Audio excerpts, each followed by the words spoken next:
नमस्कार मित्रों, खेल और खिलाड़ियों की आवाज़ खेल पथ में आपका हार्दिक स्वागत है। दोस्तों, कल उत्तर प्रदेश की राजधानी लखनऊ में खेल निदेशालय द्वारा प्रशिक्षकों की कड़ी सुरक्षा व्यवस्था के बीच ट्रायल ली गई। खेल निदेशालय को अपने दूसरे प्रयास में भी कुछ खास सफलता हासिल नहीं हुई है। हाँ, इस ट्रायल का दूसरा पहलू अगर देखें तो इसमें वाराणसी, गोरखपुर, कानपुर, बरेली आदि के कुछ प्रशिक्षकों ने ट्रायल देकर प्रशिक्षकों की एकता को तार-तार करने की जरूर कोशिश की, लेकिन यह खुशी की बात है कि इस ट्रायल में खेल निदेशक को खुश करने वालों की संख्या 2 दर्जन ही रही है। इस ट्रायल में अधिकांश खिलाड़ियों ने सहभागिता की थी।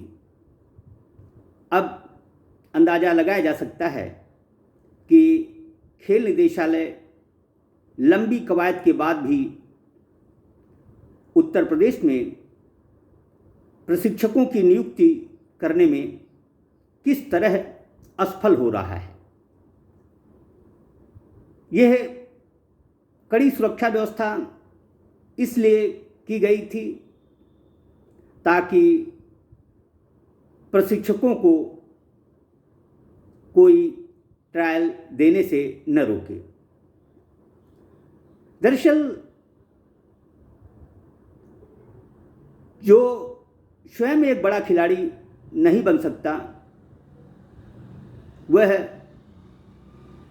दूसरे को अपने प्रशिक्षण से कैसे बड़ा खिलाड़ी बना सकता है, ये समझने की बात है।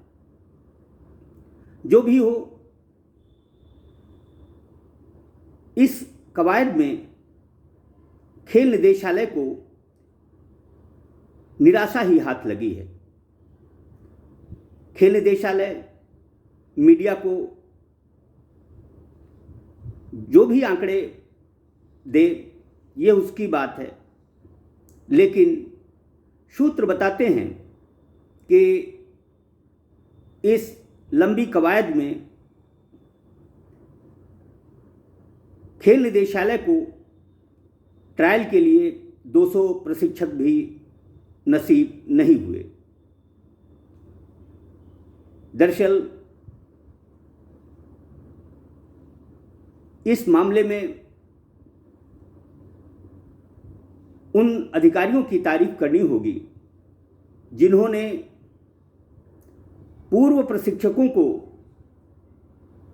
समझाइश दी कि आप लोग अदालत से जीतकर आ रहे हैं, ऐसे में 3 महीने आपको सब्र रखनी चाहिए। मित्रों, खेल निदेशालय इस समय प्रशिक्षकों की जो नियुक्ति करने जा रहा है, उनका कार्यकाल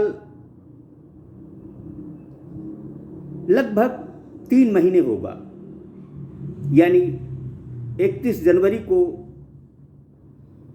ये प्रशिक्षक पुनः सेवा से पृथक कर दिए जाएंगे। नौकरी सभी को जरूरी है। बेरोजगारी सबसे बड़ी समस्या है, लेकिन अपने मित्रों का विश्वास खो देना सबसे बुरी बात है। जिन पूर्व प्रशिक्षकों ने इस ट्रायल में हिस्सा लिया वह लाख सुरक्षा व्यवस्था के बीच ट्रायल दे आए हों, लेकिन जो काम उन्होंने किया है इसके लिए वह अपने आप को कभी माफ नहीं कर पाएंगे। उत्तर प्रदेश में खेल गतिविधियां परवान चढ़ें, ये मैं भी चाहता हूं। जब खेल निदेशालय को यह बात पता है कि प्रशिक्षकों के बिना खेल गतिविधियां परवान नहीं चढ़ सकती, ऐसे में मार्च 2020 में निकाले गए 377 अंशकालिक खेल प्रशिक्षकों को पुनः नियुक्ति देने का प्रयास खेल निदेशालय द्वारा किया जाना चाहिए। आउटसोर्सिंग से खेल निदेशालय को क्या लाभ होगा यह बताने की जरूरत नहीं है। आउटसोर्सिंग का परिणाम समूचा देश देख रहा है। दरअसल हम जिन कंपनियों को इस काम में लगाए हुए हैं, इन कंपनियों में सिर्फ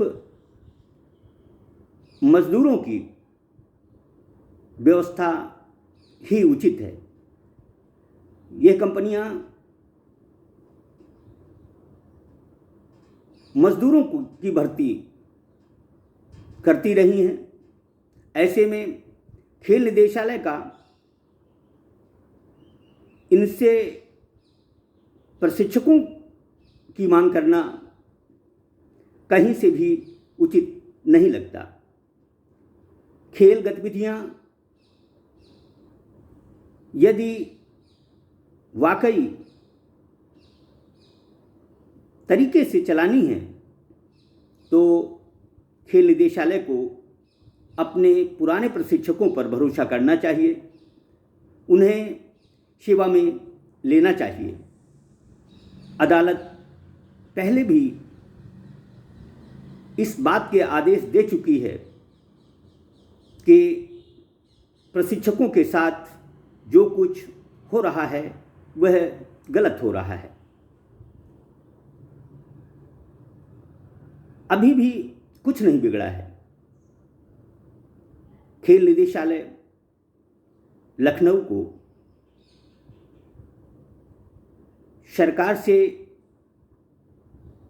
बताना चाहिए कि खेल गतिविधियां ठेका प्रथा से नहीं चलाई जा सकती। इससे खेल विभाग को कोई लाभ नहीं होने वाला है। दरअसल आउटसोर्सिंग से जिन प्रशिक्षकों की नियुक्ति की जाएगी उसमें सरकार का नुकसान अधिक है। जो भी हुआ वह खेल निदेशालय के नज़रिए से बेहतर नहीं कहा जा सकता। खेल निदेशालय को इस बात का इल्म होना चाहिए कि उसके प्रयास जमीनी आकार नहीं ले पा रहे हैं। वह अनाहक अंशकालिक खेल प्रशिक्षकों के राह पर कांटे बिछा रहा है। खेल भावना का सूचक होते हैं। खेल निदेशालय को खेल भावना का परिचय देना चाहिए। जय हिंद, जय भारत।